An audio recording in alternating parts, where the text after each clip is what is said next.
Avec le départ annoncé de Toprak Razgatlioglu vers le MotoGP l'année prochaine, ainsi que la fin de collaboration entre Bautista et Ducati à l'issue de la saison, cette 6e manche du championnat du monde Superbike était particulièrement attendue et a réservé de nombreuses surprises, à commencer par la séance de Superpole où c'est Nicolo Bulega qui avait signé le meilleur temps en qualification. Malheureusement, il sera pénalisé de 3 positions sur la grille de départ en raison d'un comportement trop lent sur la piste. Une pénalité qu'il remontera rapidement puisqu'après un tour, c'est bien lui qui mène la course devant Axel Bassani, le pilote italien qui semble en grande forme à domicile mais malheureusement qui partira à la faute un tour plus tard et met fin à tout espoir d'un premier podium pour le constructeur italien en Mondial Superbike. Alors que la température dépasse les 50 degrés, Andrea Iannone part à la faute après Sofuoglu, Aegerter et Bassani. À l'avant de la course, comme toujours en 2025, Toprak Razgatlioglu et Nicolo Bulega s'offrent une lutte de très très haut niveau.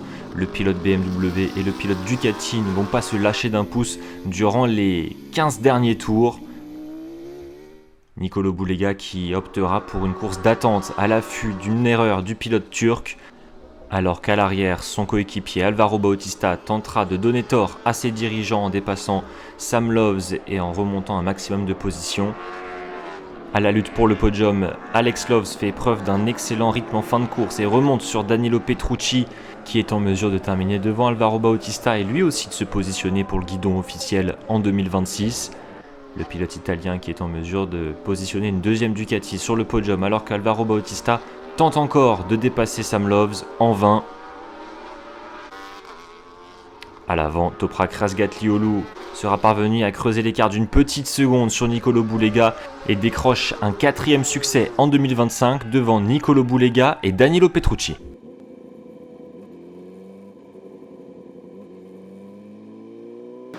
S'il y avait bien une catégorie à suivre ce week-end, c'est le Mondial Supersport avec 17 pilotes contenus en 9 dixièmes durant la séance de Superpole. C'est Jaume Masia qui a réussi à tirer son épingle du jeu en décrochant la pole position. Mais une fois encore, les Yamaha sont parfaitement partis avec un superbe envol de Chan Honshu et de Stefano Manzi. Dans cette catégorie, 3 Français à suivre avec Valentin Debise, 5e et dans le groupe de tête durant le début de course. Lucas Mayas est dans le top 10 à 13 tours de l'arrivée après une séance de qualification difficile et une chute durant la séance Superpole alors qu'il améliorait sa place sur la grille de départ. A noter également la 12e place de Corentin Perolari et le changement de pilote du côté du GMT 94 puisque Michael Ruben Rinaldi est parti en Superbike et il est remplacé par l'Espagnol Roberto Garcia, actuellement 16e. À 4 tours du drapeau à damier, Valentin Debise est toujours en lice pour la victoire face à Stefano Manzi, Chan Honshu et Jaume Masia. Les 2 pilotes Yamaha qui sont en mesure d'aller chercher un 4e succès respectif. À l'arrière, Lucas Mayas est à la lutte avec Alcoba, Hotel et Caricasulo. Une lutte s'opère entre Honshu et Stefano Manzi comme souvent durant cette saison 2025. Même si le pilote turc a manqué parfois de régularité. Dans les derniers tours, le rythme augmente pour les hommes de tête et Jaume Masia passe même à l'attaque sur Chan Honshu, offrant une possibilité de podium à Valentin Debise. Le pilote français qui malheureusement sera bloqué par le pilote turc avant de tenter une dernière attaque dans l'avant-dernier virage qui ne passera pas. Et c'est donc Stefano Manzi qui s'impose pour la 4e fois cette saison et augmente son avance au championnat à 62 points sur Bo Benschneider. Jaume Masia termine 2e devant Chan Honshu et Valentin Debise. Lucas Mayas termine 8e, Corentin Perolari 14e.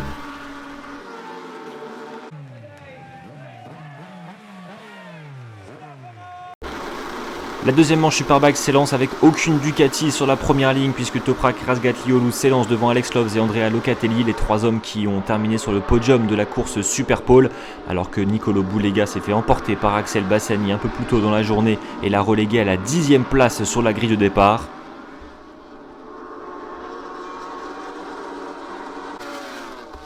Toprak Razgatlioglu ne se fera donc pas prier pour s'envoler et à compter plus de 5 secondes d'avance après 5 tours. Nicolo Bulega remonte 1 à 1 ses adversaires pour arriver dans le dos Retzel de Andrea Locatelli.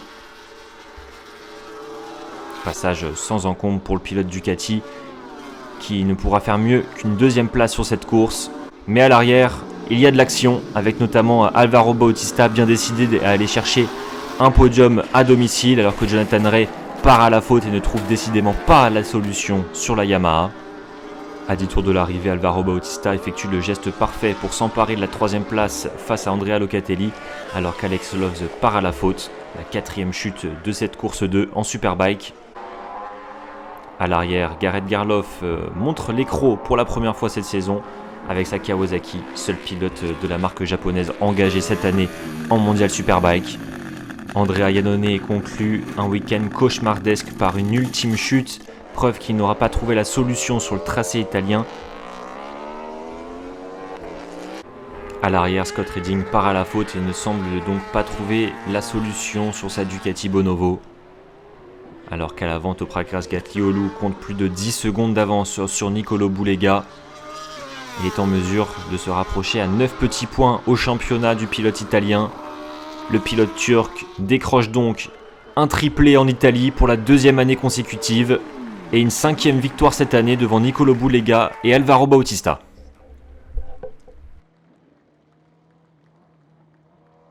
En 2e course Supersport, Farioli est parvenu à exploiter une petite faille du règlement en s'arrêtant en stand lors de la première course pour chausser des pneus neufs à la suite d'une chute et décrocher ainsi le meilleur temps en course devant Stefano Manzi et Chan Honshu.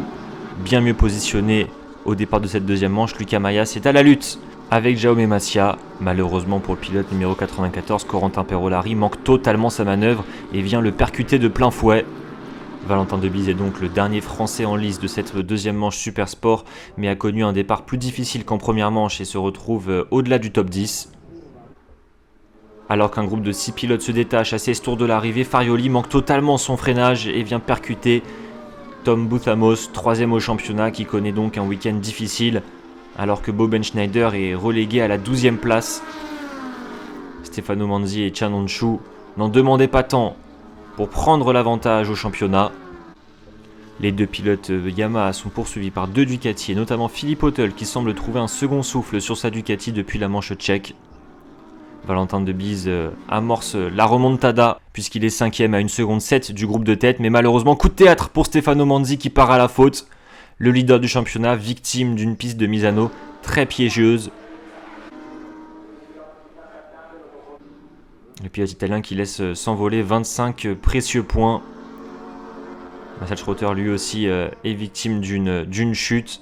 Et Valentin Debise dans les derniers tours parvient à recoller sur Honshu, Masia et Hottel, en proie à une première victoire en Mondial Supersport. Mais il est trop tard pour le pilote français puisqu'un tour plus tard, Toba est victime d'une vilaine chute et le drapeau rouge sera sorti. Alors que plus de la moitié de la course a été réalisée. C'est donc Chan Honshu qui s'impose devant Masia et Debise. Et Roberto Garcia, le pilote espagnol du GMT 94 pour sa première course en championnat du monde Supersport, termine 6e en partance depuis la 20e place sur la grille. Rendez-vous désormais le week-end du 11, 12 et 13 juillet prochain à Donington en Angleterre pour la 7e manche du championnat du monde Superbike.